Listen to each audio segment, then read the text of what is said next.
Bienvenue à tous à notre programme de fin d'année de 2023. Hola a todos, buenas tardes. Estamos aquí en la reunión por el fin del año. Dans le cadre donc de l'école prophétique, En el cadro de la escuela del profetismo, El Dabar, nous allons nous entretenir ce soir et les 2 prochaines soirées sur l'homilétique. en el cadro de la escuela por el profetismo, Nous allons recevoir un enseignement vamos a recibir un enseño sur l'homilétique lo mítico, ou encore l'art de préparer un message. el arte a preparar un mensaje. Nous allons commencer d'abord par la prière et ensuite le chant. Vamos a empezar con oración y entonces la canción. Seigneur, nous te rendons grâce pour ce temps, nous te rendons grâce pour cette opportunité que nous avons de nous approcher tous ensemble pour prier, pour recevoir ces enseignements. Nous disposons nos cœurs à être ouverts et à recevoir et à être changés par ta parole. Au nom de Jésus-Christ, nous avons prié. Amen. Nous allons maintenant recevoir le chant. Inonde ce lieu de ta présence. Nous avons besoin de toi. Inonde ce lieu de ta présence. Nous avons besoin de toi. Viens, esprit de révélation, souffle sur nous, souffle sur nous. Viens, esprit de révélation, souffle sur nous, souffle sur nous. Inonde ce lieu de ta présence. Nous avons besoin de toi. Inonde ce lieu de ta présence. Nous avons besoin de toi. Viens, passion, souffle sur nous. Viens, esprit de révélation, souffle sur nous, souffle sur nous. Amen. Nous allons à présent laisser la place à la prophétesse Ginette pour accueillir notre invité de ce soir. Amen. Gloire à Dieu. Merci, merci beaucoup à l'administration. Alors, bienvenue à tous ceux qui sont là sur Zoom, sur YouTube, sur Facebook. Je vous salue tous dans les grands et beaux noms de notre seul Seigneur et Sauveur Jésus-Christ. C'est réellement un plaisir, un bonheur, un honneur de recevoir le professeur Anzalone qui va nous apporter pendant ces 3 jours ces temps d'enseignement sur l'homilétique. Il va vraiment nous amener très haut, ça je suis sûre. Il va nous amener très haut, on va apprendre beaucoup. Alors vraiment, vous qui êtes là, parce que je sais que il y a ici pratiquement que les serviteurs de Dieu. Je sais qu'il y a des prophètes parmi nous, des pasteurs, des enseignants. Yo voy a traducir. La pastora quiere saludar a todos. Son todos que están aquí en el YouTube, en el Zoom, en el Facebook, en el nombre de Jesús, en nombre de nuestro Señor. Alors, nous recevons les professeurs Anzalone Estamos aquí para recibir al profesor Anzanole, qui sera avec nous pendant 3 soirées à commencer ce soir. el Señor va a estar aquí con nosotros juntos para 3 noches. Il va nous enseigner sur l'homilétique. Vamos a enseñar el Levítico. Étant donné que nous sommes ici tous des serviteurs de Dieu, Y estamos aquí, aquí con nosotros juntos, los discípulos del Señor, de Dios. il y a des pasteurs, il y a des prophètes, il y a des enseignants, il y a aussi des évangélistes et il y a ceux qui ont l'appel aussi, comme tout le monde, d'aller évangéliser, d'aller apporter la parole à nos proches. Alors, nous avons besoin d'apprendre comment approcher les autres pour apporter la parole et comment préparer aussi les messages qu'on doit donner à l'Église. On a tous besoin d'apprendre. Estamos aquí como siervos de Dios y tenemos la obligación de servir la palabra de Dios a los otros que no conocen Jesucristo, el mensaje de Jesucristo también. Alors, notre défi est souvent comment je vais aborder la parole envers cette personne de mon quartier, de ma famille qui n'est pas convertie. Alors, le professeur Anzalone va travailler avec nous dans ce sens-là aussi. Nuestro reto es cómo acercarnos a la palabra de Dios, de Jesús, y el profesor Antonio va a explicar cómo hacer esto como hermanos y hermanas de Cristo. Nous sommes là aussi, comme j'ai dit, ceux qui préparent des messages pour apporter la parole à l'Église ou bien à un groupe des enfants de Dieu. Nous avons aussi besoin de savoir comment préparer les messages pour que ça soit plus le message de notre temps, ces temps prophétiques. Y también a cómo saber a preparar los mensajes frente ahora en los tiempos modernos y el mensaje profético. Comment faire passer le message pour que le message soit accueilli, accepté et que ça puisse transformer.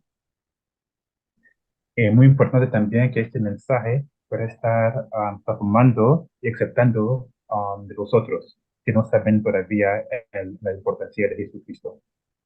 Alors, croyez-moi, c'est un privilège d'avoir les professeurs Anzalone pour nous pendant 3 soirées. Entonces, de nuevo, es un gran placer a estar con el pastor Anzale con nosotros para 3 noches, por 3 noches. C'est un homme très, très occupé. Vraiment, le Seigneur nous fait la grâce de l'avoir. Es un hombre muy, muy ocupado. Nosotros estamos muy afortunados a estar con él esta noche. Il est marié, il a une merveilleuse épouse servante de Dieu, Anne-Lise. Ils ont des enfants, il a un grand ministère, il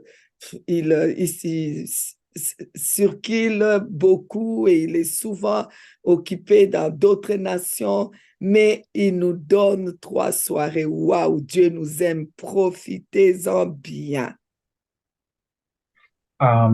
El señor Gastón está un hombre muy ocupado, un hombre casado con una esposa muy maravillosa, y nosotros estamos de nuevo muy afortunados que él está con nosotros hoy. Muy importante que nosotros aprovechamos de su tiempo y su mensaje hoy. Alors, à vos cahiers, vos Bibles, vos bics, vos ordinateurs, tout ce que vous voulez, mais prenez le temps de bien saisir ce que le Seigneur va nous donner. Que Dieu vous bénisse. Sans plus tarder, je reçois notre professeur, le professeur Anzalone. Il est vraiment professeur. Hein? Je vous laisse maintenant en présence de lui. Que Dieu le bénisse. Nous l'accueillons accueillons vraiment dans le beau nom de notre seul Seigneur et Sauveur Jésus-Christ et nous honorons sa présence parmi nous. Entonces, estamos listos con los lápices, la pluma, los papeles, las Biblias, ordenadores, computadores, porque es muy importante escuchar, entender, estudiar las palabras del Señor y la Biblia. Un fuerte aplauso con el Pastor Anzolano. Amen. Non. Pasteur Mais- Anzalo, à vous. Merci, prophétesse Ginette. Merci beaucoup pour ces gentils mots de bienvenue. Et en fait, l'honneur, c'est le mien. C'est moi qui suis honoré que vous m'avez ouvert votre plateforme qui fait du bruit partout, hein. Oh là là. Vous êtes en train de vraiment transformer la francophonie et maintenant aussi je vois l'hispanophonie avec votre école et je me réjouis de savoir combien de serviteurs de Dieu sont ici ce soir. El señor Anzolani está muy contento para estar con nosotros, pero pese de ver que hay mucha gente de la francofonía en este grupo y también la hispanofía también, y hay muchos siervos de Dios aquí. ¿Cuántos siervos de Dios aquí con nosotros esta noche? En tout cas, c'est une joie d'être avec vous et merci aussi au traducteur pour sa traduction. Es un muy gran placer de estar con vosotros y nosotros agradecemos también al traductor de estar con nosotros también. Amen. Comme je le disais à maman Ginette, c'est un honneur pour moi d'être avec vous. Et nous voulons entrer d'emblée dans le cours d'homilétique. Una hombre también en el curso homilético. Amen. J'enseigne en effet la parole de Dieu d'abord dans l'Église, comme tout le monde, dans des conférences et aussi dans pas mal d'écoles bibliques. Estoy enseñando también las palabras de Dios, la Biblia, en muchos cursos de la Biblia y también universidades. Je viens de Paris, où j'étais le mois de novembre et le mois de décembre à Paris, et je suis de nouveau au mois de février à Paris pour une autre école biblique, 3 écoles bibliques dans la même ville, c'est pas mal. Okay. So, desde el mes de noviembre, diciembre, estaba en diferentes cursos y clases de Biblia. Mais j'enseigne aussi sur 4 continents. Nous avons ouvert une école biblique à Haïti, une au Congo, avec chacun plus de 300 étudiants. Ok, estoy también enseñando las palabras de Dios en diferentes continentes también. Et donc, nous avons ouvert à Haïti, nous avons ouvert au Congo, nous avons ouvert au Québec, etc. Et tout. Et j'enseigne à peu près entre 2000 et 5000 étudiants par an, à peu près. Ok, nosotros abiertos escuelas en Haití, en Congo, la provincia quebecois de Canadá. Nosotros enseñamos también 2000 personas también. Et je suis issu de Belgique. Mon pasteur, le pasteur Amitié, était professeur fondateur d'une école biblique. Ok, estoy aquí de Bélgica. Mi amigo también fue el fundador de la escuela Biblia. Et mon pasteur à moi était fondateur d'une école biblique. Y mi pastor también fue el fundador de la escuela del edificio de la Biblia. Et maintenant, elle a à peu près 70 ans presque, cette école biblique en Belgique. Ok, so ahora esa escuela está prácticamente 73 años en Oui, et Bélgica. pour moi, c'est un honneur de pouvoir continuer un petit peu sur les traces de mon pasteur. Es también un honor a continuar en el camino de mi pastor. Et qui me permet, comme lui, de former de nombreuses personnes dans le monde. Y esta es una situación que yo puedo también enseñar y formar a nosotros también. Amen. Donc, nous allons ensemble voir c'est quoi l'homilétique. Pour ça, est-ce que je pourrais partager l'écran? Est-ce que c'est possible, administration? Oui, c'est possible. Nous allons vous donner la permission. Merci. Et donc, c'est quoi l'homilétique? Mon professeur d'homilétique, il y a 40 ans, m'a dit ceci. Mi profesor también, hace 50 años, me explicó también esto de lo mítico. Il m'a dit, de tous les cours que vous aurez à l'école biblique, le nôtre est le plus important, l'homilétique.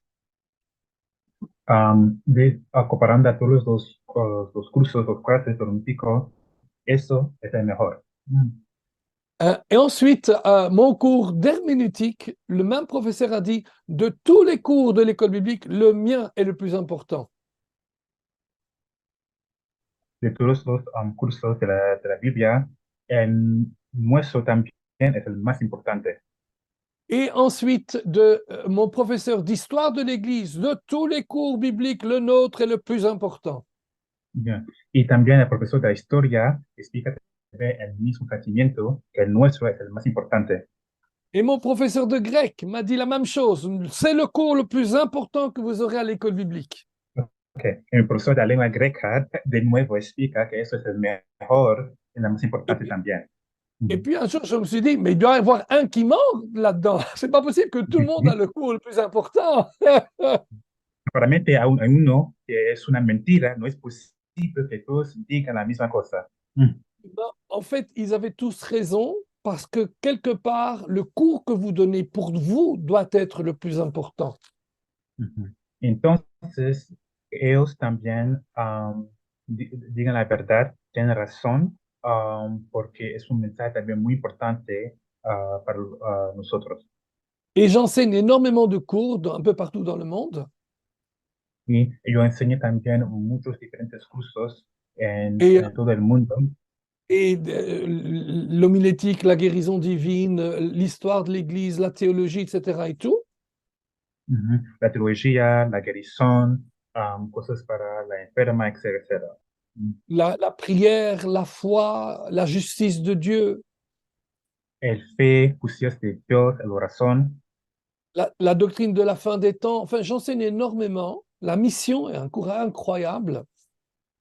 Y emisión también muy increíble. Mais je pense que comme mon professeur d'homilétique, Howard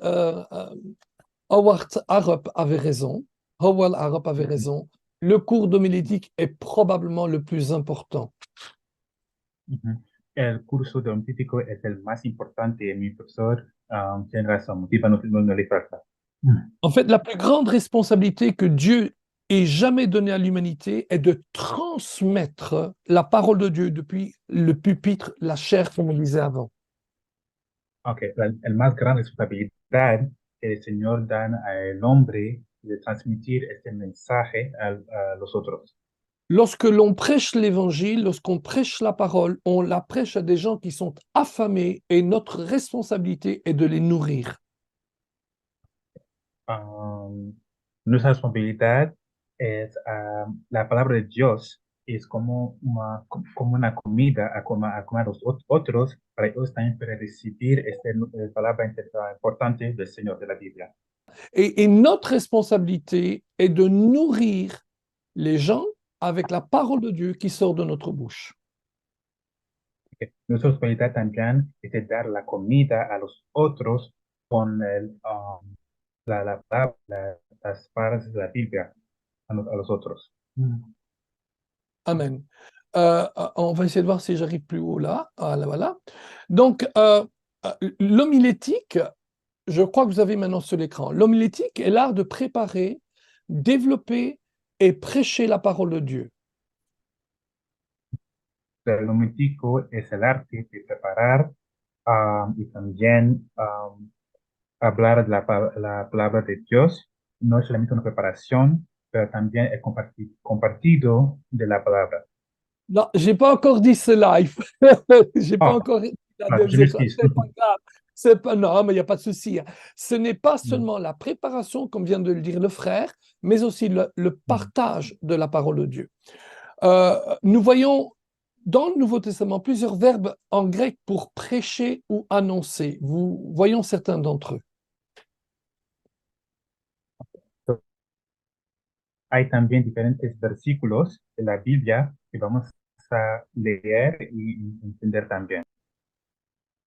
Donc, dans Marc 2, il est dit qu'il leur annonçait la parole. Le mot grec ici, c'est laleo, pour parler, annoncer. Y luego se juntaron muchos que ya no cabían ni aún a la puerta y les predicaba la palabra. OK. On voit ce mot, laleo, un peu partout, y compris dans 1 Corinthiens 14, 33, où il dit « Il est malséant à une femme de parler dans l'Église », laleo de nouveau. Y si quieren aprender algo, pregunten en casa de sus maridos, porque es indecoroso que una mujer hable en la congregación. OK. Remarquez que c'est le même mot, laleo, que nous avons vu dans Marc au chapitre 2, où il est dit « Ils annonçaient la parole ». Ok. Entonces se dan cuenta que como el versículo el capítulo de Marco es cada vez la misma palabra de griego, laeo. Et donc, ils annonçaient la parole, laleo. So, anunciar la misma palabra de laeo. OK. Maintenant, remarquez que dans 1 Corinthiens 14, 35, Paul dit que la femme ne doit pas laleo dans l'Église, elle ne doit pas parler dans l'Église. Se dan cuenta que la mujer no es muy bien es necesario de hablar en la iglesia. Parler dans l'Église, laleo, c'est de nouveau le même verset, le même mot, laleo. De nuevo, es la misma palabra de griega laleo, el Et mismo versículo. beaucoup de gens ont pris ce verset pour dire que la femme ne peut pas prêcher dans l'Église. Sí. Ahora la interpretación de mucha gente que la mujer no tiene derecho a hablar de la palabra de Dios en la iglesia. Et ça, c'est en général parce que dans notre langage courant, on dit à quelqu'un, est-ce que tu peux parler demain à l'église? En el lenguaje cotidiano, nosotros hablamos cada vez de hablar y si la persona quiere hablar también la palabra de Dios en la iglesia. Mais le verbe laleo dans le Nouveau Testament ne veut jamais dire prêcher. La palabra la leo nunca significa de predicar en la iglesia. Ça veut jamais dire prêcher. J'ai pas dit dans l'église, hein, ça veut jamais dire prêcher. Nunca significa de predicar. ¿No? Le mot laleo veut dire prêcher, annoncer, proclamer la parole de Dieu seulement s'il y a ensuite la parole, la vérité, etc. Es solamente de proclamar, anunciar, si hay también la verdad de Dios en esta palabra. Donc, le mot laleo tout seul ne veut pas dire prêcher. La palabra leo solamente no significa predicar. Seulement s'il est suivi d'un substantif. Parole, vérité, les oracles de Dieu, etc. Okay. Solamente si es una palabra específica de Dios. Dans 1 Corinthiens 14, 35, il est dit, il n'est pas bon pour une femme de parler, mais nulle part il y a un mot après. Donc ça veut dire simplement parler, ça ne veut pas dire prêcher. Entonces, significa solamente la mujer de hablar, pero no de predicar. Es una expresión muy diferente. Il ne dit pas qu'elle ne peut pas prêcher, il dit simplement qu'elle ne peut pas parler, c'est tout. Significa solamente que ella no puede predicar, pero ella claramente puede hablar. On ne peut pas prendre ce verset pour dire que la femme ne peut pas prêcher dans l'église parce que ce n'est pas marqué comme ça dans la parole de Dieu.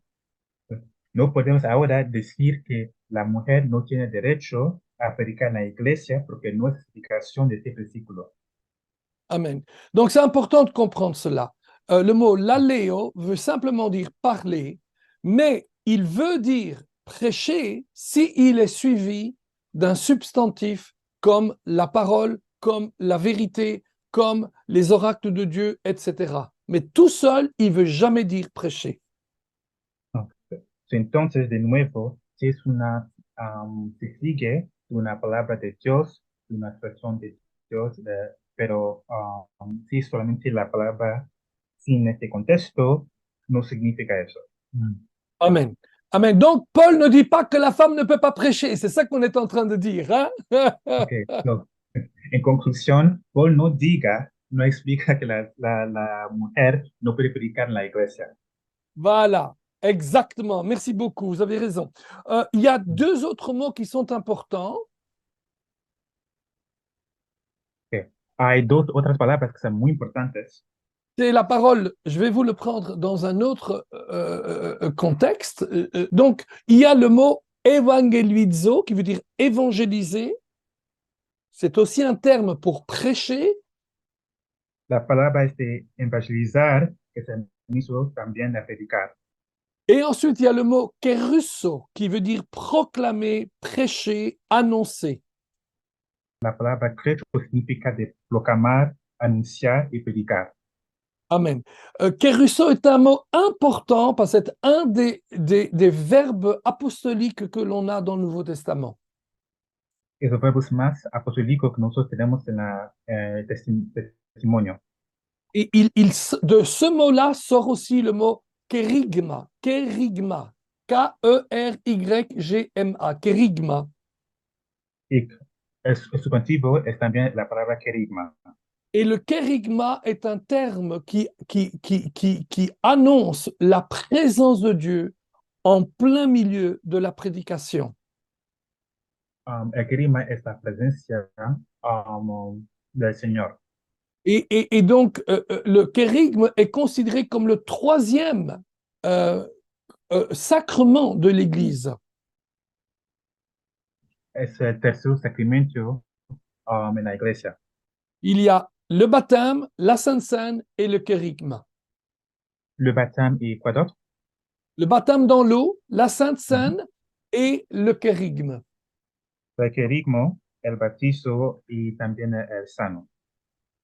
Et ces trois sacrements apportent une grâce spéciale de la présence de Dieu quand on les utilise. Los tres sacramentos es una presencia real cuando nosotros estamos utilizando por el Señor. Il y a quelque chose de spécial lorsque l'on baptise quelqu'un dans l'eau. Es una situación muy especial cuando hay un bautismo de una persona en el agua. Il y a une présence spéciale de Dieu lorsque nous prenons la Sainte Seine avec le pain et le vin. Es una situación muy real presente también con el pan, el sano. Et on oublie qu'il y a aussi le surnaturel de Dieu lorsque l'on prêche l'évangile. También es supernatural cuando vamos a predicar la palabra de Dios. Amen. La prédication, elle est surnaturelle ou ce n'est pas de la prédication. Es una predicación supernatural, si no es eso, no es supernatural, no es real. La prédication est importante. Dieu a établi l'office de prédication pour faire croître la foi en Dieu. Par la prédication, Dieu transmet la foi. La prédication est un événement qui parle et entend. La predicación es muy importante. Dios ha una oficina de predicación para hacer la crianza, el fe del Señor, del Dios. Para esta predicación, Dios también va a transmitir este fe. La predicación es un evento que la palabra, el verbo hablar y también de oír. Amen. Dieu parle et l'homme entend. El Señor habla y el hombre escucha. Amen, amen. Quand cet été, lorsque nous avons parlé de l'homilétique ensemble dans le cadre du surnaturel, Cuando hablamos supernatural también del Señor, nous avions parlé de la préparation personnelle du prédicateur. hablamos también de la preparación personal del predicador. Le prédicateur doit se préparer dans la prière. El predicador preparamos en la oración. Il doit se préparer dans la parole de Dieu. Dice también preparar en la palabra del Señor. Il doit se préparer dans la lecture de livres aussi. Y también en la de leer en las palabras en el libro del Señor. Il doit développer son intimité avec le Seigneur. Dice también developar sentimiento íntimo con el Señor. Il doit développer une connaissance et une culture de la parole de Dieu excellente. Y también de un conocimiento y fuerte y excelente del Señor. Le prédicateur doit apprendre à entendre la parole de Dieu. El predicador necesita aprender a oír y escuchar la palabra de Dios. Parce que s'il n'entend pas la parole de Dieu, comment va-t-il pouvoir la transmettre à d'autres? Si no puede entender, oír la palabra de Dios, ¿cómo va a transmitir esta misma palabra a los otros? Et nous avons parlé de l'appel du prédicateur. Le prédicateur est quelqu'un qui est appelé. Y también el predicador es una persona que está llamada.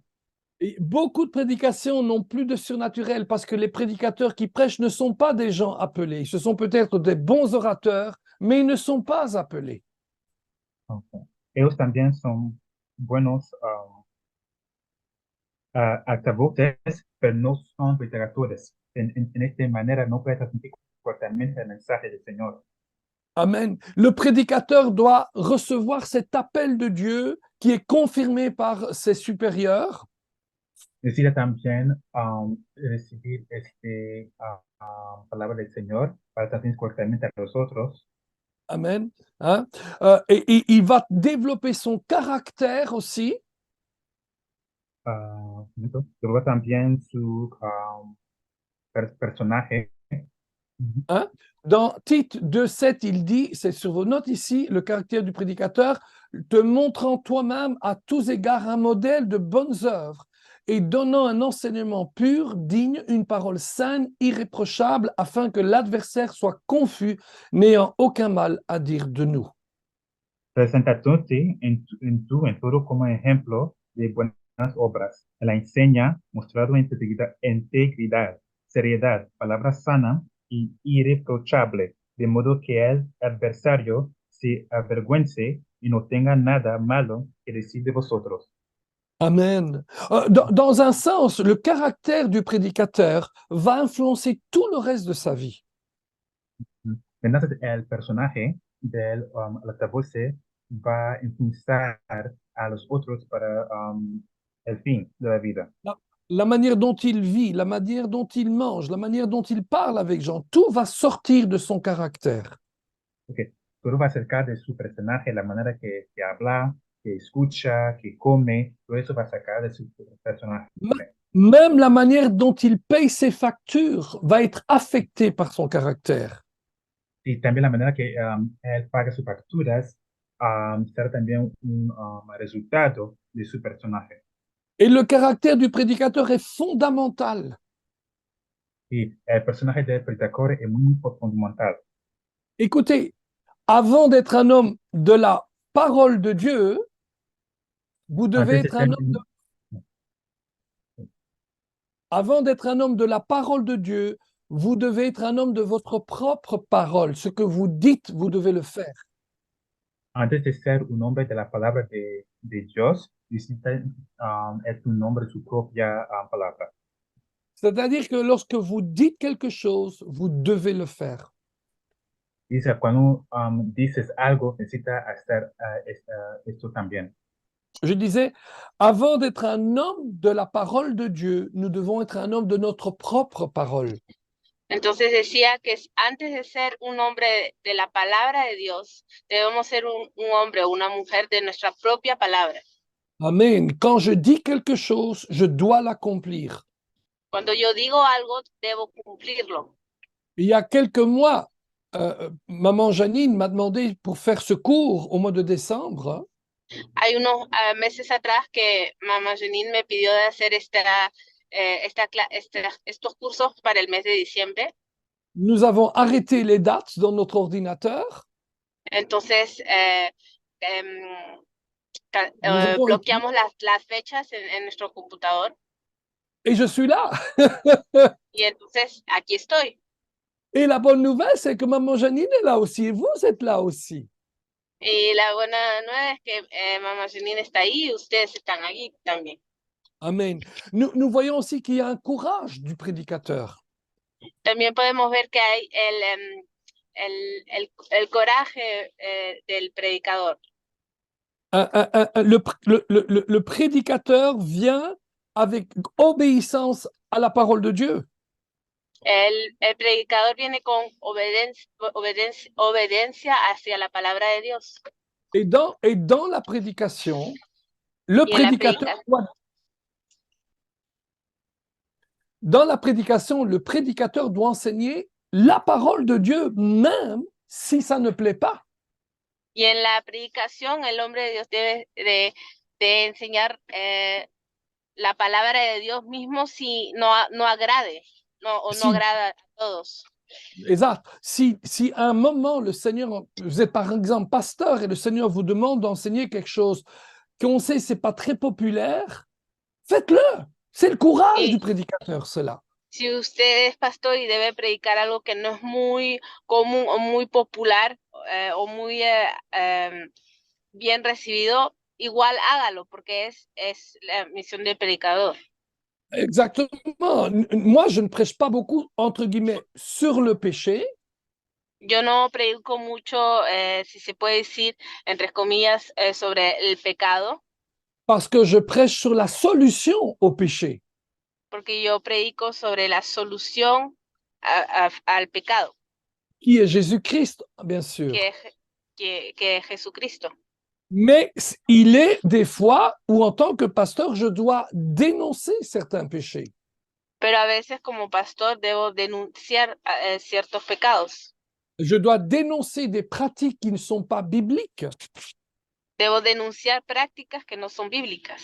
Si je rencontre un politicien, je dois lui prêcher, ce qui m'arrive de temps en temps, je dois lui montrer ce que dit la Bible sur son travail.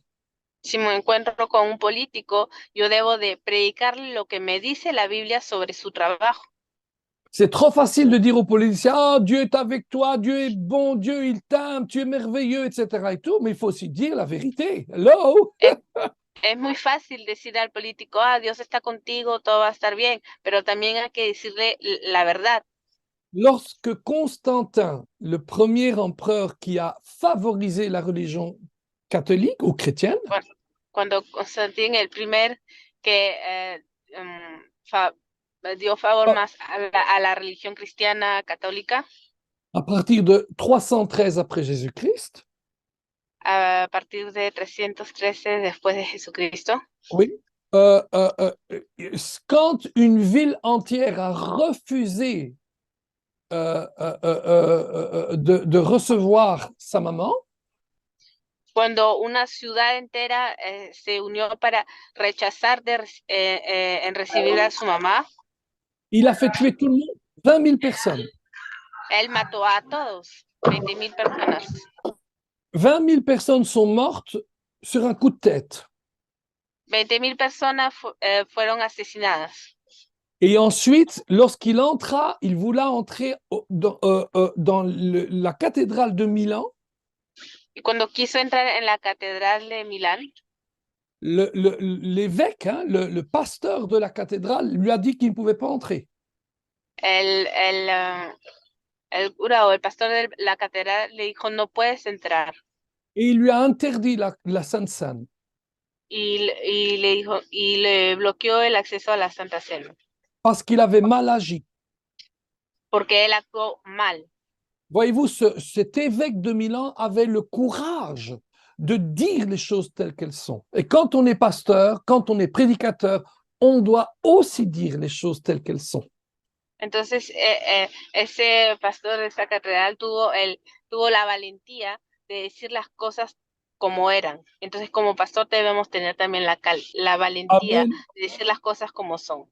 Amen. Ensuite, bien sûr, il y a la compassion du prédicateur, parce que le prédicateur doit être plein de compassion pour son peuple. Y el otro punto es que también el predicador debe estar lleno de la compasión. J'entends souvent des prédicateurs dire qu'après quelques années, ils ne savent plus ce qu'ils doivent prêcher. Ils ont tout utilisé. He oído mucho de los predicadores decir, ya no sé qué predicar, ya he utilizado todo. Ils n'ont plus de sujets, ils n'ont plus d'idées, ils ne savent pas de quoi parler à leur église. ya no tienen tema, ya no tienen idea de qué predicar a sus iglesias. Et vous savez quelle est ma réponse à ces gens-là? ¿Y sabe usted cuál es mi respuesta a esas personas? Votre problème, ce n'est pas les sujets de prédication. Tu problema no es los temas de predicación. Votre problème, c'est que vous ne visitez pas les gens de votre église. Tu problema es que no visitas a las personas de tu iglesia. Parce que si vous visitez les gens de votre église, vous aurez une pile de prédications à préparer. Porque si visitan a las personas de su iglesia, tendrán bastantes temas para preparar. Parce que vous les voyez dans leur maison, vous voyez comment ils traitent leurs femmes, vous voyez comment ils traitent leurs enfants, vous écoutez leurs questions, etc. Porque los van a ir a ver a sus casas, cómo tratan a su mujer, a sus hijos, van a escuchar sus preguntas. Amen. Et il y a plein de choses que vous apprenez rien qu'en visitant les gens. Y hay cantidad de cosas que va a aprender solo, tan solo escuchando a la gente. Et donc ça, c'est un bonus pour tous les prédicateurs qui sont pasteurs ici. Entonces, este es un bonus para todos los predicadores que están acá. Si vous ne savez plus sur quoi il faut prêcher, visitez les gens de votre église. Vous le saurez. Si ya no saben sobre qué predicar, vayan y visiten a las personas de su iglesia. Amen, amen. Bon, voilà, on va un peu plus loin et on va voir ensemble quelques types de sermons, parce qu'on va aller dans ce qui est un peu pratique quand même, aussi. Vamos a ir un poco más lejos y un poco más en lo práctico, los tipos de sermones. Mais avant de cela, je vais vous donner un devoir. Pero antes de eso, les voy a dar una tarea. Je vais vous demander de lire à la maison demain et dimanche Jean 20, versets 19 à 22. Les voy a pedir de leer en sus casas mañana y el domingo Juan 20, Jean 20. Voilà. Jean 20, 19 à 22. C'est marqué ici. Juan capítulo 20 del versículo 19 a 22. Voilà. Hein, et lisez-le parce que dès demain, nous allons construire un message avec ce texte-là. Léanlo porque a partir de mañana vamos a construir un mensaje basándonos con ese texto. Et Jean 20, c'est un de ces grands chapitres surnaturels du Nouveau Testament. Y Juan 20 es un capítulo, un gran capítulo sobrenatural del Nuevo Testamento. Et ce passage-là nous raconte Jésus qui vient dans la maison et qui rencontre ses disciples. Y ese texto nos habla de Jesús que viene y se encuentra con sus discípulos. Donc, s'il vous plaît, vraiment, lisez Jean 20, versets 19 à 22. Il n'y a que 4 versets, 19, 20, 21, 22. C'est très vite fait. Entonces, por favor, lean Juan 20, versículo 19 a 22. Solo hay 4 versículos a leer. Mais ensuite, vous l'étudiez et vous essayez déjà de construire un message avec ce que nous allons apprendre ce soir, demain soir et dimanche soir. Pero también va a estudiarlo y a tratar de construir un mensaje con lo que vamos a aprender mañana también en la tarde y domingo en la tarde. Voilà. Alors, on va faire un rapide survol sur différents modes ou types de prédication, de sermons que l'on peut trouver aujourd'hui. Entonces, ahora vamos a ver rápidamente los diferentes tipos de sermones o predicaciones. Oui, d'abord, il y a le sermon textuel. Hay el sermón textual. Qui a 2 caractéristiques fondamentales. Entonces, el sermón textual. Oui, a 2 caractéristiques fondamentales. Tiene 2 características fundamentales. Il ne traite que d'un ou 2 versets bibliques.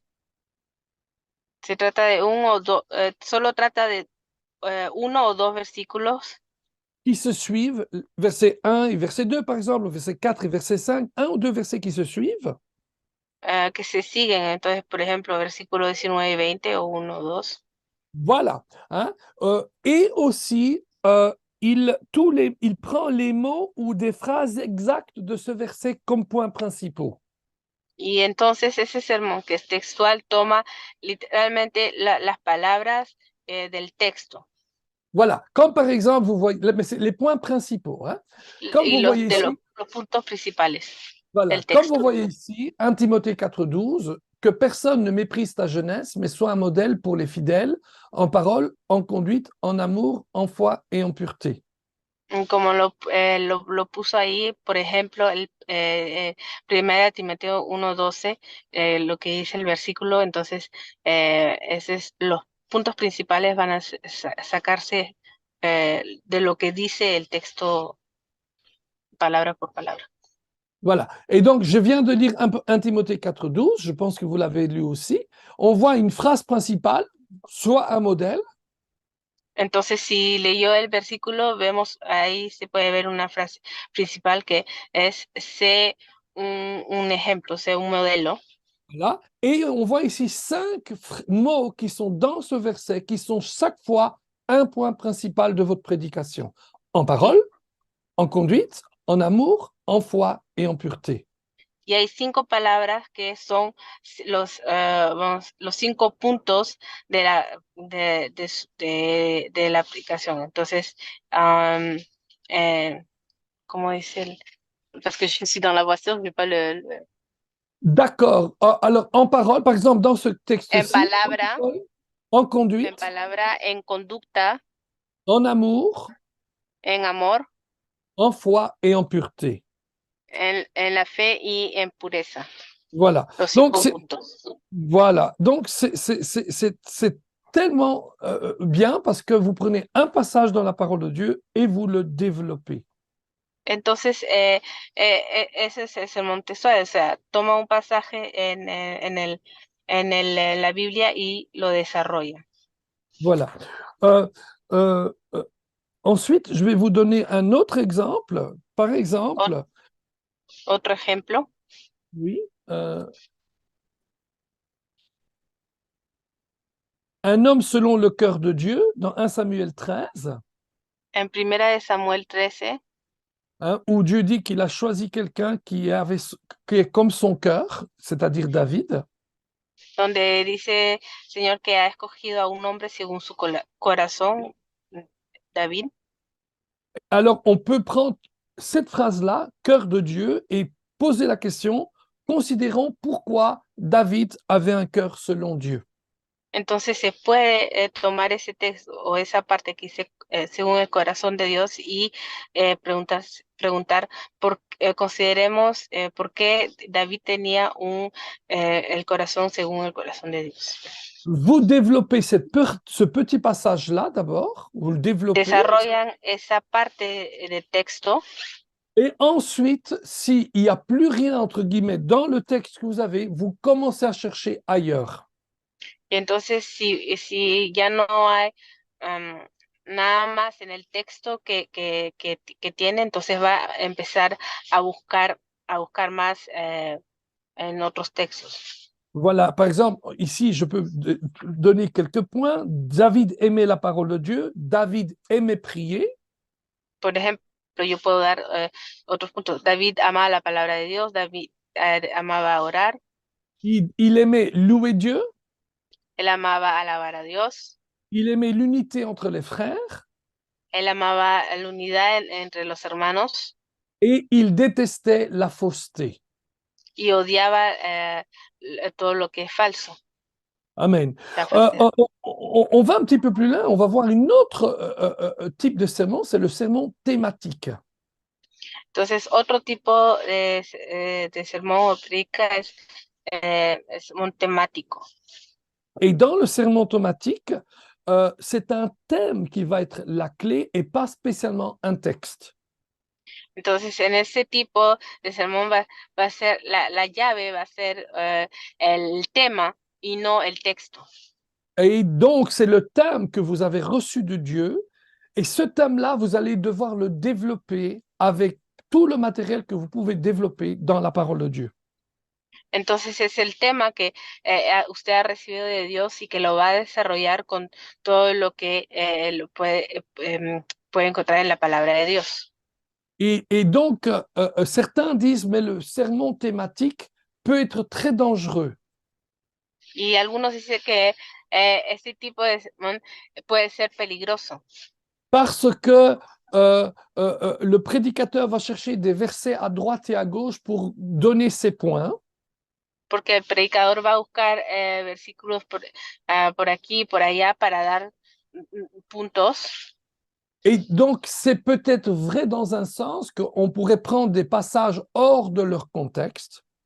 Puede ser verdad que puede pasar que tomemos pasajes o textos fuera del contexto, Mais on sait aussi que pour prêcher un sermon thématique, il faut avoir une grande connaissance globale de la parole de Dieu. pero también sabemos que para poder predicar un tipo de sermón, ese tipo de sermón temático, debemos que tener un gran conocimiento global de la palabra de Dios. Amen, alléluia. Par exemple, un exemple que je vais vous donner, c'est la résurrection et la vie. Por ejemplo, la resurrección y la vida. On parle de Christ ressuscité. Se habla de Cristo que resucitó. On voit que Christ offre la vie aujourd'hui. Podemos ver en eso que Cristo da la vida Aujourd'hui. hoy. Hein, et que Christ offre la vie maintenant. Que Cristo ofrece la vida ahora. Et que Christ offre la vie pour l'éternité. Y que Cristo ofrece la vida por la eternidad. Et que Christ est encore pertinent aujourd'hui. Y que Cristo sigue siendo pertinente hoy en día. Voilà. Par exemple, on a un autre thème ici, c'est la foi. Un exemple ici. Si tomamos otro ejemplo de tema, por ejemplo, la fe. Je prends un texte dans Luc 17, 5 à 6. Si leemos Lucas 17, 5 y 6. Et je parle un petit peu du contexte du texte. Y hablo un poco del contexto del texto. Mais ensuite, je vais prendre des points ailleurs dans la Bible. Pero también voy a tomar puntos que están en otro sitio en la Biblia. Par exemple, je parlerai de la nécessité de la foi que l'on trouve dans Hébreux 11, 6. Por ejemplo, empezaré también a hablar de la necesidad de la fe que se puede encontrar en Hebreos 6. Ensuite, je parlerai de la source de la foi dans Romains 10, 17, qui dit que la foi vient de ce que l'on entend de la parole de Dieu. Y también puedo seguir con otro punto de la fuente de la fe, que eso lo puedo encontrar en Romanos 10, 11. 10 et 17, hein? 17. Ah, 10, 17, perdón. Mais je vous en prie. Et ensuite, je donnerai un troisième point, la puissance de la foi, Marc 11, 20 à 24. Y el tercer punto sería, ¿sí, cuál es el tercer punto? La puissance de la foi. Ah, el poder de la fe, que también se puede encontrar en Marcos. Amen, amen. Ensuite, il y a le sermon expositif. Luego hay otro tipo de sermón que es el sermón Expositivo. Expositivo. Voilà. Et le sermon expositif est presque similaire au sermon textuel. Que es muy similar al sermón que es textual. Mais la différence, c'est qu'il ne s'arrête pas avec 1 ou 2 versets, mais en général 3, 4, 5, 6, 7 versets et plus. Pero la diferencia es que no se para a 1 o 2 versículos, sino 3, 4, 5 y mucho más versículos. Amen. Et donc, par exemple, on peut prêcher, par exemple, Jean 11, tout le chapitre, et en faire des points principaux dans chaque passage, parlant de la résurrection de Lazare. Por ejemplo, se puede utilizar todo el capítulo de Juan 11 haciendo puntos, basándose en todo el capítulo, hablando de la resurrección de Lázaro. Amen. Je vais vous donner quelques exemples de Les voy a dar ejemplos positifs. de sermones expositivos. Par exemple, Luc 18, 1 à 8, si vous vous rappelez, Jésus va donner une parabole pour montrer qu'il faut prier constamment. Por ejemplo, Lucas 18, 1 em, à 8. 18, 1 a 8. Oui, Jésus donne une parabole pour montrer qu'il faut continuer avec persistance et constamment, prier sans Jesús da cesse. una parábola que hay que seguir constantemente y orar sin cesar. Et si vous allez voir que le verset 1 montre le premier point, notre Seigneur nous presse à prier. Y si lee el versículo 1, va a ver que eso toca el punto 1, que Jesús, nuestro Señor, nos incita en orar. Le verset 2 à 5 nous montre que les urgences de la vie nous pressent à prier. El versículo 2 hacia 5, las urgencias de la vida o las necesidades de la vida nos incitan o nos apuran en orar también. Les versets 6 à 8 nous montrent que la justice de Dieu nous presse à prier. El versículo 6 a versículo 8, la justicia de Dios es la que nos apura o nos incita a orar. Et le verset 8 nous montre même la deuxième venue de Christ nous presse à prier. Y el versículo 8, mismo el regreso de Jesús nos incita también a orar. Amen. Par exemple, on va faire encore un dernier exemple des décisions qui nous rendent heureux. Otro ejemplo, las decisiones que nos hacen alegres. Ce serait le titre. Hein? Donc, Philippiens 4, el título. Philippiens 4, 4 à 7. Entonces, y el texto sería Filipino 4, 4 a 7. Et donc, qui nous montre quelles sont ces décisions qui vont nous rendre heureux. Y donde nos muestra cuáles son esas decisiones que nos va a que va a hacer de nosotros, nos va a poner alegres o felices. Amen. Quand vous voyez le verset 4 qui dit soyez toujours joyeux, hein, décidez de demeurer heureux dans le Seigneur. Premier point.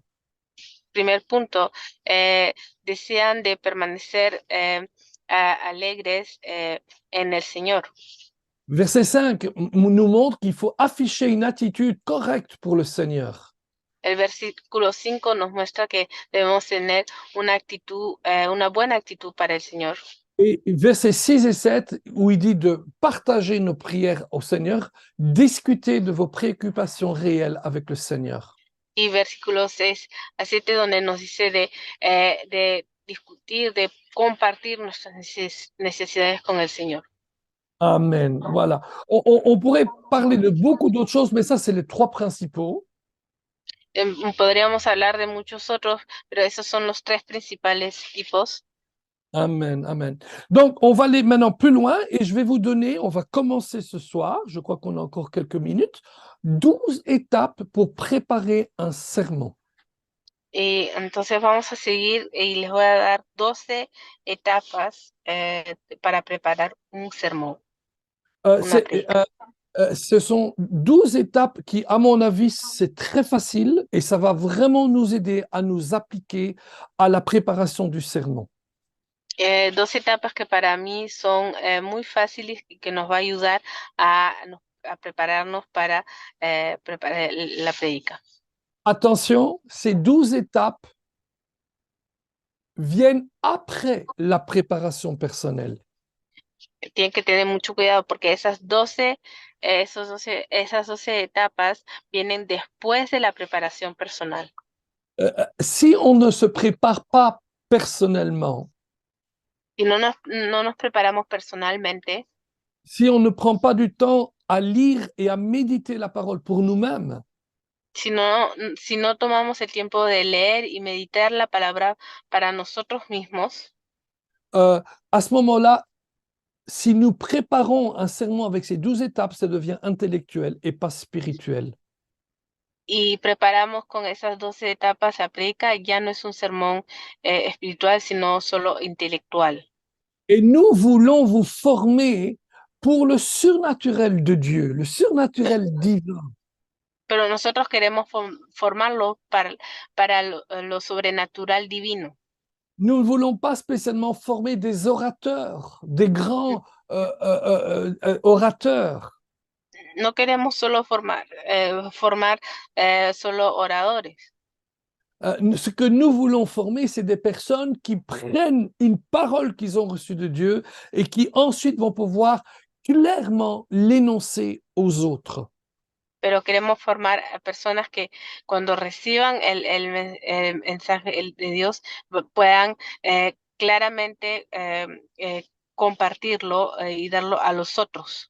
Alors, pourquoi 12 étapes pour préparer un sermon? Entonces, ¿por qué 12 etapas para preparar una prédica?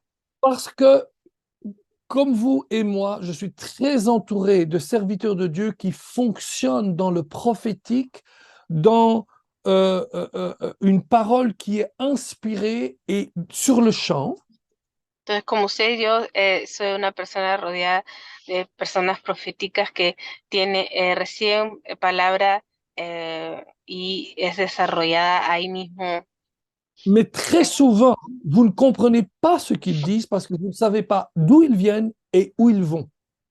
Pero muchas veces no se entiende lo que dicen porque no saben de dónde vienen y dónde van.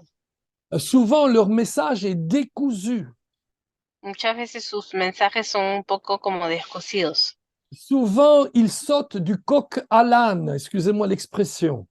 Muchas veces van de un tema al otro. Et c'est très bien. Il y a des fois, en effet, plusieurs thèmes dans la même prédication. Y varias veces hay muchos temas en una misma predicación. C'est pour ça qu'un sermon doit être préparé du début à la fin. Por eso un sermón debe ser preparado desde el principio hasta el final. Et donc, le prédicateur doit tout faire pour bien préparer, organiser tout ce qu'il a conçu dans son étude pour pouvoir ensuite le donner clairement. Entonces el predicador debe bien preparar todo lo que recibió para poder compartirlo claramente.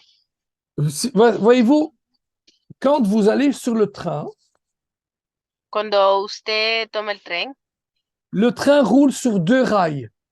Juste? el tren está sobre 2 vías. Exactement. Una vía. Si, 2, hein? 2 rails. Les Sí. roues ici et les roues de l'autre côté. Entonces tiene, no sé si señeta, sino ruedas de un lado y del otro. Binario? C'est pas bon? OK. Quand on construit les rails, on les construit parallèles. Quand ça tourne, ils tournent ensemble. Entonces, cuando se construye el tren,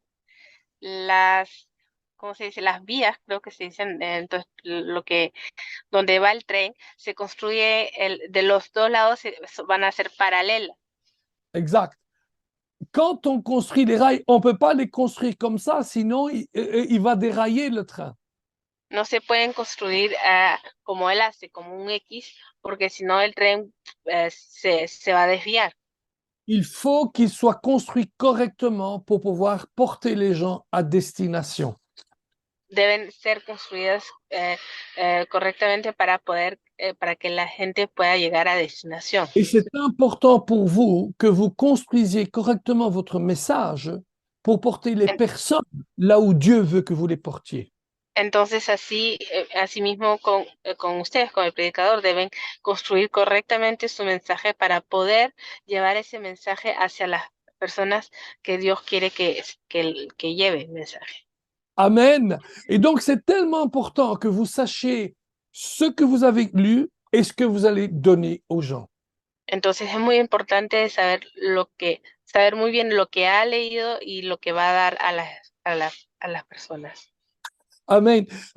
Par exemple, vous ne pouvez pas commencer un message sur l'amour de Dieu pour... Por ejemplo, no pueden empezar un mensaje concerniente del amor de Dios para ustedes. Par exemple, dans Jean, il est dit, dans une des épîtres de Jean, il est dit que l'amour chasse toute crainte. Por ejemplo, en Juan dice, el amor hace huir todo miedo.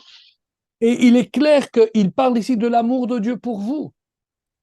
Y es claro que que habla del amor de Dios para ustedes. Mais vous ne pouvez pas commencer à parler de l'amour de Dieu pour vous qui chasse la crainte Pero no pueden empezar a hablar del amor de Dios para ustedes que, que bota los miedos. et ensuite vous allez voir un autre passage et vous dites et la foi est importante pour vivre une vie victorieuse. Y luego va en otro pasaje y dice, y la fe es importante para tener una vida victoriosa. Et ensuite, si vous ne priez pas tous les jours, ben, vous n'aurez pas de réponse à vos prières.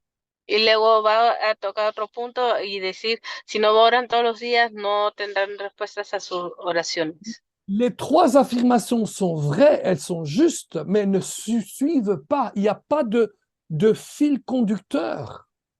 Las tres afirmaciones son correctas, pero no se siguen, no hay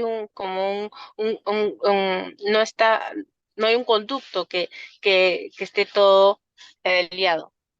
C'est comme si vous entrez dans un train, dans les wagons du train, Es como si entran en el tren et le train c'est pour Madrid, y el tren es para ir hacia Madrid, mais ensuite on vous dit que le wagon dans lequel vous allez va à Barcelone et pas à Madrid. pero luego les dice a usted, luego escucha en el tren y en el carro del tren que usted está, escucha que va hacia Barcelona y ya no hasta Madrid. Vous comprenez pas, vous dites mais qu'est-ce qui se passe? No van a entender y van a empezar a decir, pero ¿qué pasa? Et puis vous appelez le contrôleur, dites monsieur le contrôleur, il y a un problème, ce train va à Barcelone, je dois aller à Madrid. Y va a llamar al señor del tren y le va a decir, pero no entiendo, señor, si ese tren va a Barcelona, yo tenía que ir a Madrid. Quand je suis monté, c'était marqué train pour Madrid. Et maintenant, on me dit qu'il va à Barcelone. Y cuando yo subí, decía tren hacia Madrid y ahora me dicen que va hacia Barcelona. Barcelone, dit le contrôleur. Mais non, ce train va à Séville, dans l'Andalucía.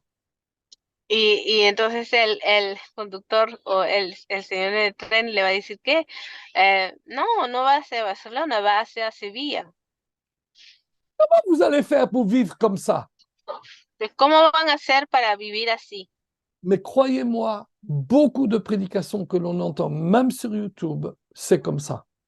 Pero créanme que muchas predicaciones que se puede escuchar mismo en YouTube son así. Il y a un titre, Hay un título, mais ensuite, vous allez ailleurs. Ça ne répond pas du tout à ce que le titre dit. pero luego se va hacia otra cosa que no corresponde con el título. Peut-être que c'est même intéressant, Puede ser interesante, mais tout d'un coup, vous voyez qu'il part dans une autre direction à nouveau. pero al escuchando se da cuenta que el predicador se va hacia otra dirección. Et ça devient tellement difficile parce qu'à la fin de la réunion, Y eso se vuelve difícil porque al final de la reunión et que vous rentrez à la maison, que quelqu'un vous dit alors comment ça a été la réunion, on va vous demander c'était bien, vous dites bien, c'était très bien. al final del culto usted va a regresar del culto y le van a preguntar, ¿estuvo bien? Y usted va a decir, sí, estuvo muy bien. Et puis on vous dit et de quoi a-t-il prêché? Y luego le van a preguntar, ¿y de qué predicó? Et vous ne savez pas répondre Y no van a saber responder parce que vous ne savez pas de quoi il a prêché. porque no va a saber, en realidad no va a saber de qué predicó. En fait, une prédication doit répondre à une phrase. Entonces, una predicación debe responder a una frase. Par exemple, de nouveau, dans 1 Jean, Por l'amour, ejemplo, en Primera de Juan, l'amour chasse toute crainte. el amor rechaza bota todo miedo. Et vous allez développer pourquoi, par exemple, l'amour chasse toute crainte. Y entonces van a desarrollar por qué el amor bota todo miedo. Parce que, par exemple, c'est l'amour de Dieu pour vous. Porque, por ejemplo, para ustedes el amor de Dios. Parce que vous avez confiance dans l'amour de Dieu. Porque usted confía en el amor de Dios. Et parce que quand l'amour de Dieu est sur vous, la crainte s'en va. Y porque cuando el amor de Dios está sobre usted, el miedo se va. Vous savez très bien que votre Dieu prendra soin de vous comme un papa prend soin de son enfant quand il a peur. Usted sabe muy bien que Dios va a cuidar de ustedes como un papá que cuida de ustedes cuando tiene miedo. Amen, amen. Donc, il y a certainement d'autres façons de préparer un message, mais pendant mes 43 ans de ministère, Ciertamente hay otras maneras de preparar un mensaje, pero en mis 43 años de ministerio, pour moi, c'est une des meilleures manières que j'ai trouvées. para mí esta es una de las mejores maneras que encontré.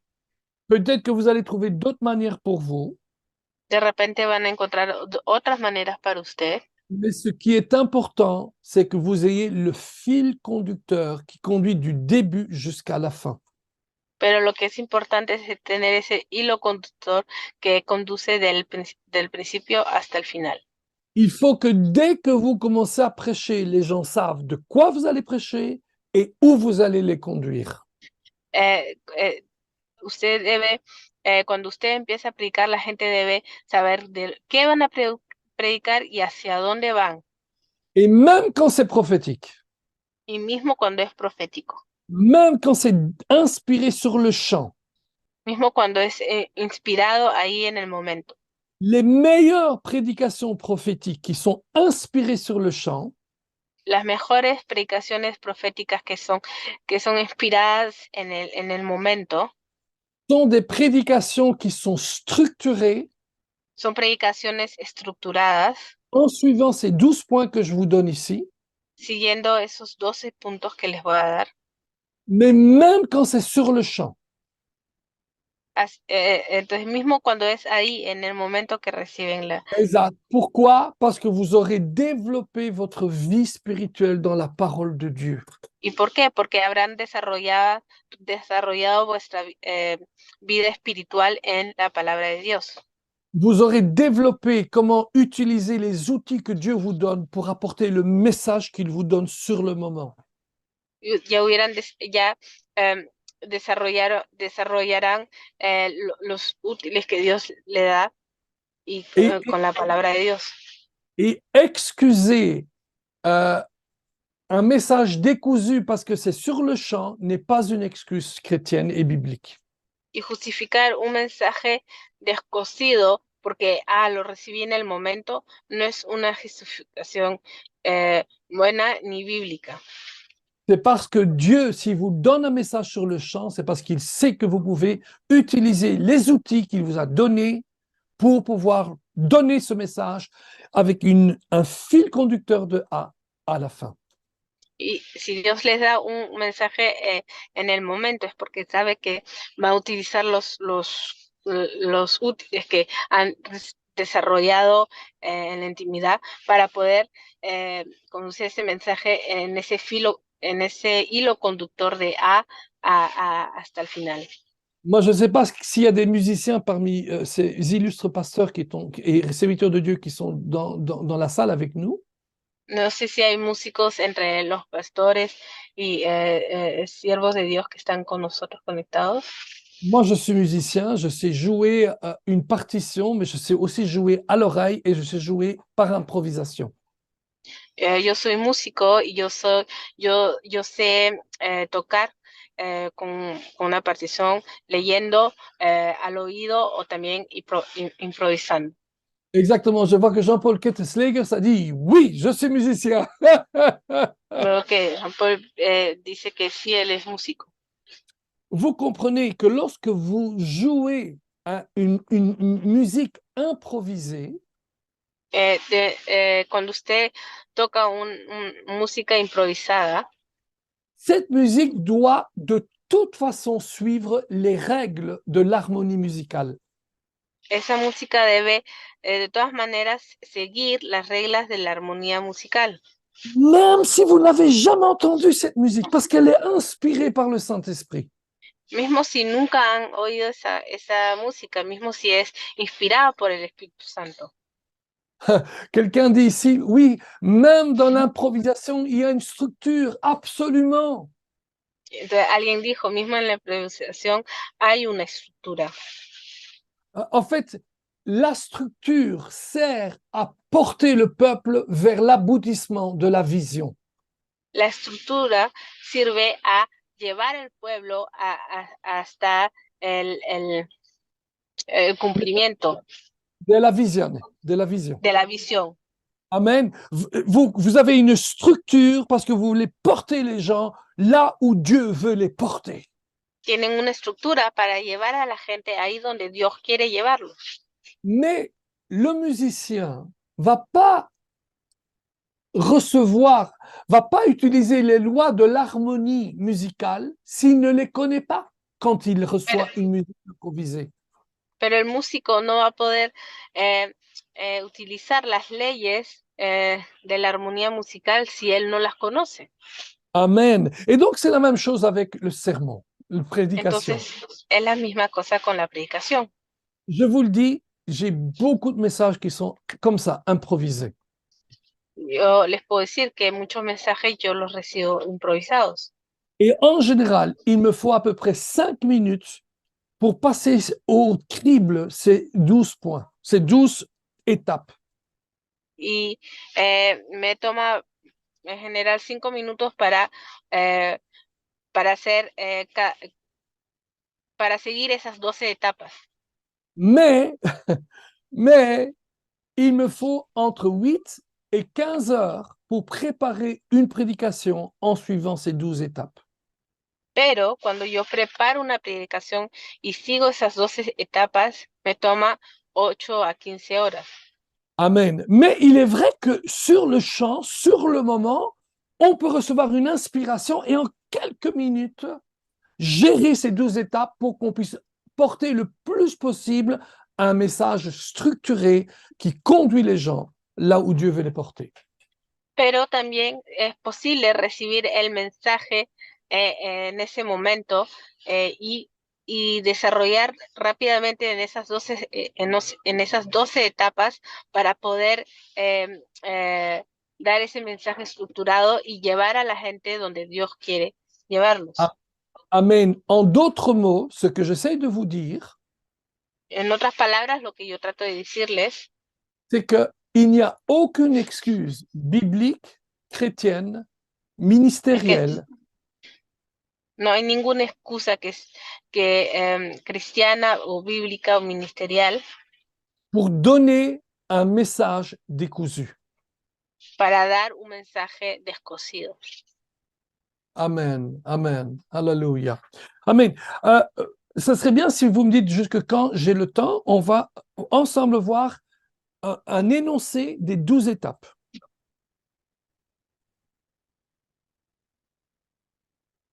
Vous avez jusqu'à l'heure. Vous avez jusqu'à pile. Allez-y. D'accord, d'accord. Donc, on va voir ensemble quelles seraient les 12 étapes ou 12, oui, étapes d'un sermon. Entonces vamos a ver cuáles serían las 12 etapas de una acción. Alors, je vais vous donner les 12 étapes ensemble maintenant, mais elles ne sont pas dans l'ordre. Entonces les voy a dar las 12 etapas, pero no están en orden. Mais je donne ce qui est logique quand on voit quand on veut entendre un sermon. Pero les voy a dar lo que es lógico.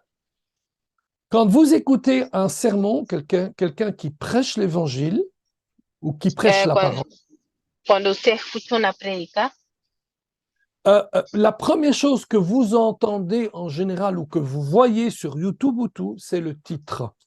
la primera cosa que usted ve en YouTube o que usted se les presenta al empezar una predicación es el título o el tema. J'ai lu des dizaines et des dizaines d'ouvrages sur la prédication. Yo he leído varias obras sobre la predicación. Et croyez-moi, il y a des dizaines d'ouvrages rien que sur le titre et comment faire un bon titre. Y créanme que hay varias obras que tratan solo de cómo hacer un buen título o cómo dar un buen título. Faire un titre, c'est très compliqué. Entonces, poner título, hacer título en una predicación puede ser muy complicado. Mais pourquoi créons-nous un titre? Pero ¿por qué dar un título? Parce que le titre va attirer le lecteur ou l'auditeur. ¿Por qué? Porque el título va a atraer el que oye o el que lee. Moi, j'ai à peu près 3000 livres à la maison. Yo tengo aproximadamente 30,000 libros en la casa. Et je ne pense pas que j'ai un livre avec deux livres avec le même titre. Y no tengo un libro o dos libros con el mismo título. Chaque livre a un titre différent. Cada libro tiene un título diferente. Imaginez l'imagination qu'il faut avoir pour son titre. Entonces, imagínense la imaginación que debemos tener para el título. Je donne un petit exemple Por ejemplo, de titre qui serait vraiment intéressant. doy un pequeño ejemplo de un título que sería muy interesante. Rappelez-vous de l'histoire de Jézabel, Élie et les prophètes de Baal. Acuérdense de la historia de Jezabel, Elías y los profetas de Baal. Et vous voyez que Jézabel est en train de gagner contre Élie. Y usted puede ver que Jezabel estaba ganando sobre Elías. Il est vrai, il ne pleut plus, mais c'est elle la patronne. Pardon? Il ne pleut plus, il n'y a plus de pluie, mais c'est toujours Jézabel la patronne. Ya no llovía, pero seguía siendo ella la patrona. Hein?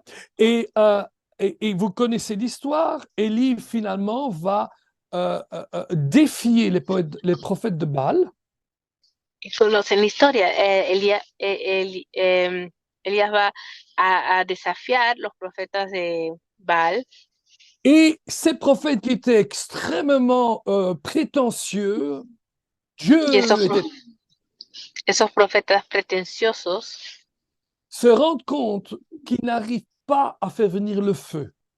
Se dan cuenta que no logran a que el fuego caiga. Ils étaient 400 et Élie était tout seul. Eran 400 y Elías estaba solo. Élie avait dit, le Dieu qui répondra par le feu sera notre Dieu. Y Elías había dicho, el Dios que responda por fuego será nuestro Dios. Et on voit que Dieu envoie son feu et il renverse la situation. Y vemos que Dios manda su fuego y entonces él voltea la situación. Si vous vous rappelez, il va faire mettre sur l'autel l'eau de la pluie, l'eau stagnante. Y si se acuerdan, Dios hace que Elías pone agua, la lluvia sobre el altar. Et donc, vous pourrez faire un titre excellent pour ce passage. Entonces se puede poner un título excelente para ese qui va attirer les gens. Que va a atraer la gente. Par exemple, si vous connaissez bien la langue française. Por ejemplo, si usted conoce bien el idioma, el francés. Et que vous vous rappelez bien de Raymond DeVos, le grand français de Moucron. Y que se acuerda de Raymond DeVos, un gran francés. Qui faisait énormément de jeux de mots avec ce qu'il disait. Que hacía mucho juego con las palabras. Et il avait une pièce qui s'appelait Sans dessus dessous. Y tenía una pieza que se llamaba Sans dessus dessous, que es... Voilà. C'est compliqué. Hein? No sé cómo. Mais ce que ça voulait dire, c'est que tout est complètement changé. O sea, lo que quería decir el título es que todo ha cambiado. Et vous pouvez mettre comme titre Sans dessus dessous. Y entonces pueden decir, lo que hablamos de ese texto de Elías y Jezabel y los profetas, pueden ponerle el título Sans dessus dessous. Pour ceux qui voient la vidéo ici, vous avez une orange au-dessus de votre haut-parleur. Para los que ven, están viendo lo que hago. Et l'orange est au-dessus de l'haut-parleur. La naranja está sobre el speaker, mais le sens dessus-dessous fait en sorte que l'orange devient en dessous et le haut-parleur au-dessus. pero el son dessous, lo que quiere decir es eso, es que la naranja ya no está arriba, sino para abajo, todo está opuesto a lo que estaba. Et c'est vraiment intéressant parce que les gens disent sans dessus-dessous, mais où il veut aller? Entonces es interesante porque la gente se va a empezar a decir, son dessous, entonces ¿hacia dónde va a querer ir? Mais dans le titre, vous savez qu'il va y avoir un renversement de situation. Vous ne savez pas laquelle. Pero en el título van a entender que ¿cómo se dice? Hay Renverser algo la que va a situation. voltear la situación, que va a Amen. cambiar la situación. Rappelez-vous, Élie avait mis aussi de l'eau sur l'autel. Entonces acuérdense que ella se había puesto agua sobre el altar Et selon où vous allez avec votre prédication, y dependiendo de dónde van, hacia dónde van con su predicación, un con bon su titre, predica, un très beau titre qui attire un buen título serait l'eau qui brûle. el agua que quema. Vous avez déjà vu de l'eau qui brûle? ¿Acaso han visto agua que quema? Hein? L'eau qui brûle. Alléluia. Les gens disent, qu'est-ce qu'il raconte? El agua que quema. Entonces la gente va a decir, pero ¿de qué va a querer hablar? Ben, allez voir, il a mis de l'eau sur l'autel. Entonces, si van a ver, él ya puso agua sobre el altar. Hein? Et cette eau, malgré le fait qu'il n'avait pas plu depuis 2 ans et demi, l'eau était là, mais Dieu a répondu par le feu. Alléluia. Y mismo si no había llovido, estaba el agua ahí. Y mismo si el agua estaba sobre el altar, Dios respondió por el fuego. Amen. Un autre titre aurait pu être le feu qui, comment dire en français, qui tranche, le feu qui tranche. Otro título que hubiera podido ir con el texto es el fuego que corta. Qui coupe. Hein? Hein? Pourquoi? Parce que quand le feu est venu, le peuple a compris Yahweh était le Dieu d'Israël et pas Baal. ¿Por qué? Porque cuando el fuego cayó, el pueblo entendió que Dios era el Dios de Israel y no Baal. Amen. Mais vous comprenez, le titre, c'est tellement important, mais c'est pas facile. Moi, personnellement, j'ai encore beaucoup de difficultés à faire un titre bon, personnellement. Ça fait 40 ans. Entonces el título es realmente importante. No es fácil, mismo yo con casi 44 años de ministerio, no es fácil. Amen. Et donc, mais je travaille là-dessus. On doit constamment travailler là-dessus. Pero siempre estoy trabajando sobre eso, en encontrar un buen título. Siempre hay que trabajar. Une autre étape que l'on trouve dans la prédication, bien sûr, c'est le texte que l'on va utiliser. Otra etapa que se encuentra en la predicación es el texto que se va a utilizar. Et ça, c'est un autre problème. Y ese es otro problema. Le problème est double. Entonces, ese problema es doble. Un, est-ce que Dieu va d'abord me donner un texte et ensuite je vais choisir c'est quoi le thème? Primero, es que Dios me va a dar un texto y luego voy a escoger el tema. Ou d'abord il va me donner le thème et ensuite je dois trouver le texte qui va avec le thème. O es que Dios me va a dar el tema y ahora voy a tener que buscar el texto que va con el tema. Et c'est un casse-tête. Entonces eso se vuelve un poco como un rompecabezas. Et voilà, presque c'est plus facile d'avoir le thème que le texte. Entonces es más fácil tener el tema que el texto. Parce qu'une fois que vous avez le thème, il est plus peut-être facile d'aller chercher des textes que vous connaissez dans la Bible qui vont alimenter votre thème. Porque una vez que tiene el tema, va a ser muy posible va a ser más fácil buscar los textos en la Biblia que van a alimentar su tema. Alors que si vous avez un texte, Pero cuando tiene el texto, il va falloir prendre du temps pour bien découvrir c'est quoi le texte. va a tomar Et- más tiempo para descubrir cuál es el tema. Par exemple, vous avez la visite des rois mages à la crèche, hein, à l'étable. Por ejemplo, la visita de los Reyes Magos al establo. Et si vous voyez bien le passage, tout le passage, Si leen bien todo el pasaje o el texto, il est dit pourquoi ils sont allés à Bethléem, parce qu'il y avait le Messie, le roi des Juifs qui venait. se dice por qué ellos fueron hacia Betlém, porque había el rey, el Mesías que venía. Ils en parlent avec Hérode. Hablan con Herodes. Et puis, quand ils voient Jésus, ils vont lui donner beaucoup de choses. Y cuando ven a Jesús le dan muchas cosas. Si vous allez voir le texte, vous allez voir qu'il y a un mot qui, et même des fois même des actions qui se rejoignent et qui se répètent. Entonces, si van a ver en el texto, se van a dar cuenta que hay palabras o acciones que se siguen o se repiten.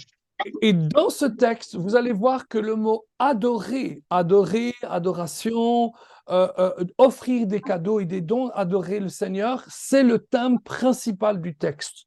Y en ese texto van a poder ver que la palabra adorar, adoración, ofrecer regalos, que es la adoración hacia nuestro Dios, es la palabra del texto. Et donc, vous pouvez dire probablement que dans ce texte, vous allez parler sur la vraie adoration. Entonces, puede decir, a partir de ese texto, van a hablar sobre la adoración, Par exemple, la verdadera. Un des points principaux pourrait être une vraie adoration nécessite un grand sacrifice. Y uno de los puntos principales puede ser una verdadera adoración representa grandes sacrificios. Pourquoi? Parce qu'ils ont fait des milliers, ou en tout cas des centaines et des centaines de kilomètres pour aller voir Jésus. ¿Por qué? Porque esos Reyes Magos hicieron millones de kilómetros para ir hacia y encontrarse a Jesús. Amen. Une vraie adoration nécessite une recherche.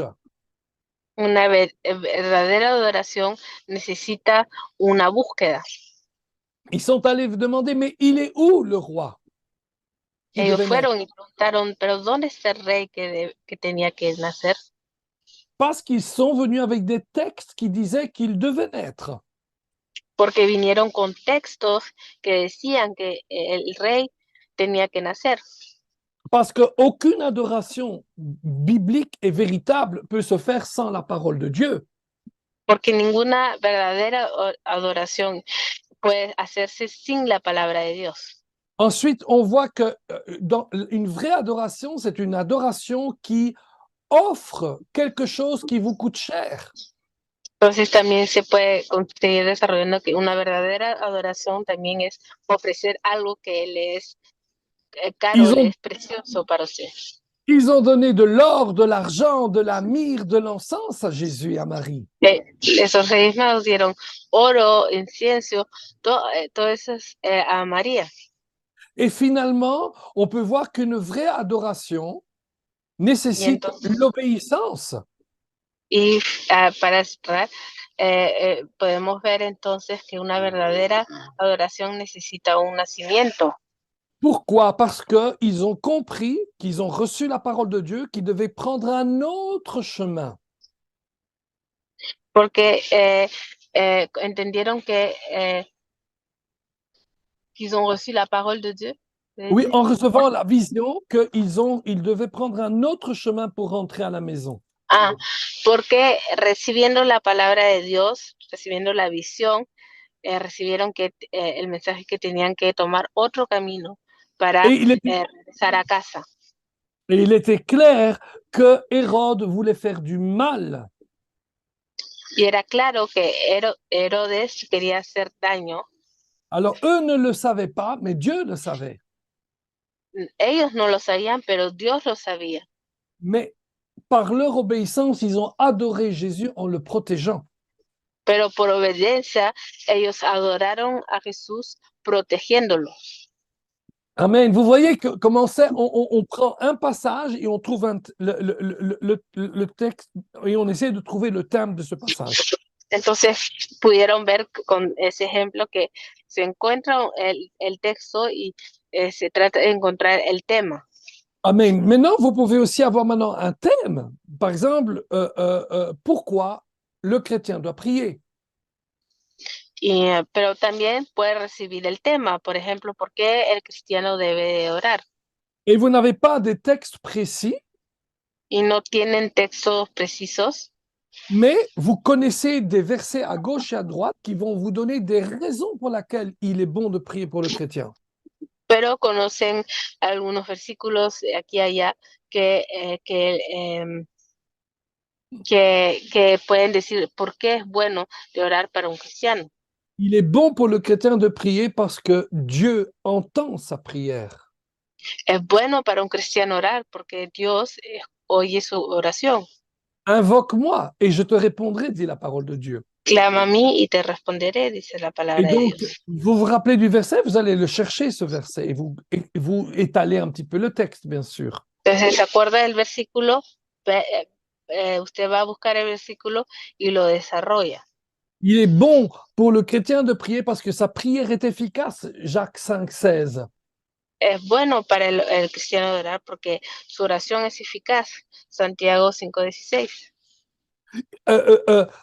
Une troisième point, on va arrêter là. Il est bon de prier parce que quand un chrétien prie, la réponse vient.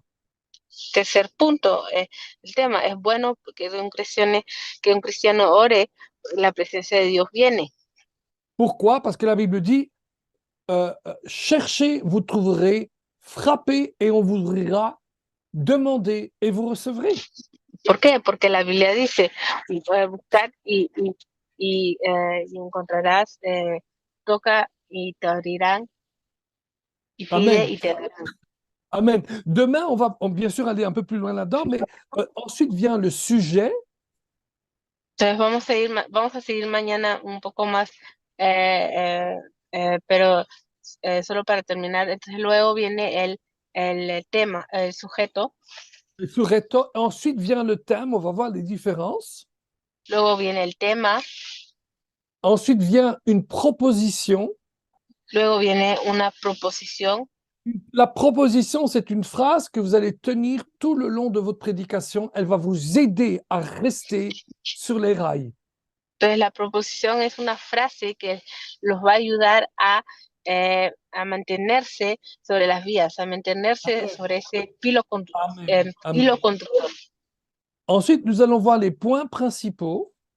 Y luego vamos a seguir viendo con los puntos principales. En général, 1, 2, 3. On essaie de ne pas faire plus que 5 parce que c'est très long. En general hacemos 1, 2, 3 o no más que 5 porque puede alargarse mucho. Vous pouvez faire 7 ou 10, c'est pas ça, hein? Mais il faut comprendre qu'en général, un point va prendre à peu près entre 5 et 10 minutes pour le développer. Pueden hacer 7 o 10 puntos, pero debe tomar conciencia que un punto solo puede tomar 10 minutos para desarrollarlo.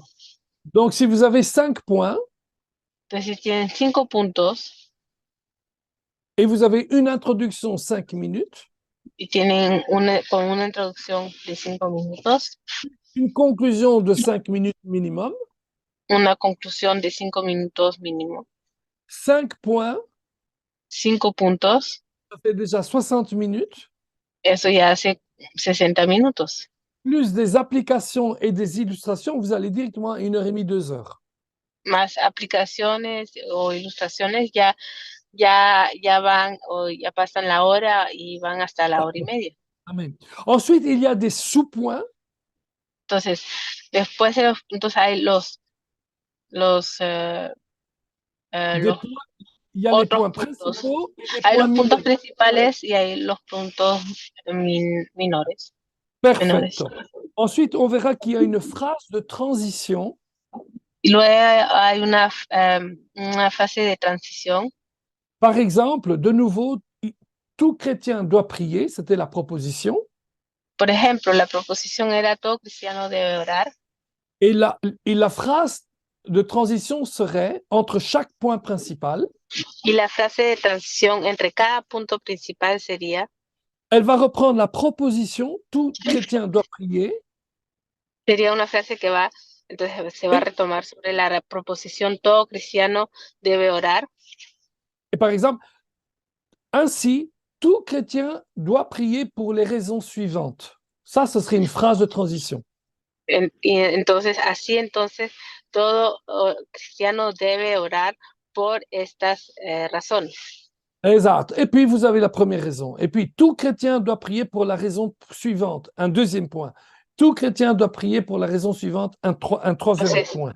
Entonces, ahí empieza con los otros puntos. Todo cristiano debe orar un punto. Todo cristiano debe orar por el segundo punto. Exact. Et tout cela nous conduit pour toujours être structurés. Y todo eso nos ayuda a conducirnos y seguir estructurados. Et enfin, il y a les illustrations. Y hay también otro punto, hay las ilustraciones. Un sermon sans illustration est comme une maison sans fenêtre. Una prédica sin ilustraciones es como una casa sin ventana. Et habiter dans une maison sans fenêtre, vous déprimez après quelques jours. Vivir en una casa sin ventana, después de un día ya está deprimido. On a besoin de fenêtres pour voir à l'extérieur. Necesitamos ventanas para ver al exterior. L'illustration, c'est comme le dessin qui vaut 1000 mots.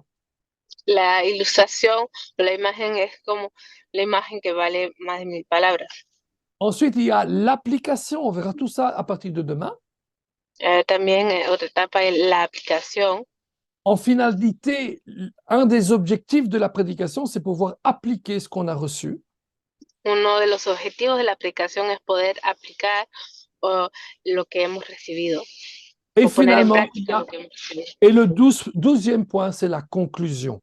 Y el punto 12 es la conclusión. La etapa 12 es la conclusión. Croyez-moi, sur ces 12 points, il y a des centaines et des centaines et des centaines de pages qui sont écrites. Sobre esos 12 puntos hay cientos de páginas escritas. Voilà. Donc, c'est pour vous montrer, c'est un art, c'est une science, mais c'est aussi un art de prêcher. Entonces, para mostrarles que es un arte, es una ciencia, pero también un arte de predicar. Et comme disait Maman Janine, on veut donner le meilleur de nous, le meilleur pour pouvoir apporter ce que Dieu veut qu'on apporte aux gens. Y como decía Maman Janine, que queremos lo mejor de nosotros y lo mejor para dar a la gente. Amen. Je vois que l'administration a aussi mis les points. Je vous remercie beaucoup pour cela. On va prier maintenant parce que je crois que c'est l'heure et je veux vraiment vous bénir. Vamos a orar y los voy a bendecir. Et je voudrais vous rappeler de revoir demain matin et après dans la journée, relire plusieurs fois Jean 20, versets 19 à 22. On va commencer demain à créer une prédication avec ce passage. Y los animo a leer Jean 20, 19 à 22. Juan 20, 19 a 22. O sea, Juan capítulo 20, versículo 19 a 22. Y mañana vamos a empezar a desarrollar y crear un mensaje. On va demain développer un message sur ce passage en suivant nos 12 étapes. Vamos a desarrollar un mensaje sobre eso siguiendo las 12 etapas. Mais ça ne fonctionnera que si vous le lisez bien à l'avance. Ce n'est que 4 versets. Solo va a funcionar si lo lee bien. Amen. Et ensemble, on va essayer de développer ça. C'est pas évident sur Zoom, mais on va y arriver. Amen. Y juntos vamos a tratar de desarrollarlo. De repente no es fácil en Zoom, pero vamos a lograrlo. Amen. Père, dans le nom de Jésus, je prie pour mon auditoire, je te prie pour tous ces serviteurs de Dieu, je les bénis en ton nom. Seigneur, je sais que l'objectif que nous avons, c'est de pouvoir porter ces chers serviteurs de Dieu vers une transmission surnaturelle de ce qu'ils reçoivent de ta part, afin que les gens n'entendent pas une sermonnette, ils n'entendent pas, comment on appelle ça, un discours, une élocution, mais qu'ils reçoivent la parole non comme venant d'un homme, mais venant de Dieu, comme elle doit l'être. Dans le nom de Jésus, je bénis chacun. Amen. Voilà, je voudrais vous remercier pour votre présence et surtout votre calme. C'est formidable. Et je remercie vraiment les seigneurs, vraiment, vraiment, vraiment pour ces temps formidables avec le professeur Donato Anzalone. Vraiment, encore merci beaucoup, professeur. Que Dieu vous bénisse, vous fasse du bien à vous, à votre famille.